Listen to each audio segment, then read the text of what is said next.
So if we think in that way, isn't the consciousness or the mind related to the quantum fields ultimately?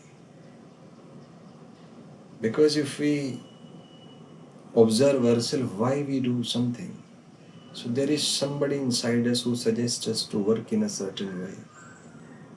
And as said in the Shiv Purana that work is something that gives pleasures. That is definition of work. Shiv पुराण में कहा गया है कि कर्म वही है जिसका परिणाम आनंद हो. So fundamentally what we do is because of feeling of certain pleasure or certain positive feeling. That is a fundamental driving force behind every work. And that pleasure has got certain levels. It is being said that there are 7 quantum levels of consciousness or 7 levels of the pleasure that we think of. The first being the survival mode, the physical mode.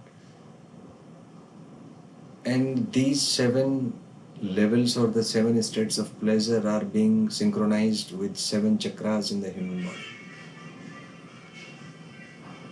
Each chakra corresponds to a particular state of pleasure.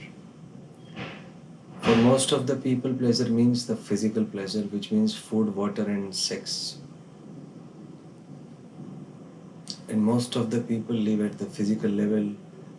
They are working just to make sure that they enjoy food, they have water to drink, and they can have sex, they can reproduce, which is the basic function of any species. And whatever they do, at the very basis, there is dominance of the physical level pleasure. People talk big in front of others just to impress them, but internally there is something inside them which is searching a plan, a mechanism, an access mechanism for enjoying pleasure at the physical level.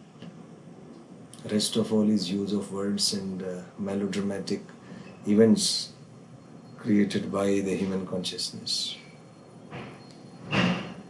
And beyond that physicality, there exist metaphysical dimensions, there exist pleasures of higher dimensions. But you will think about them when you are fully satisfied with the pleasure level at the fundamental level. So there are certain hierarchies even for the pleasures. So we can say that quantum physics dominates human consciousness.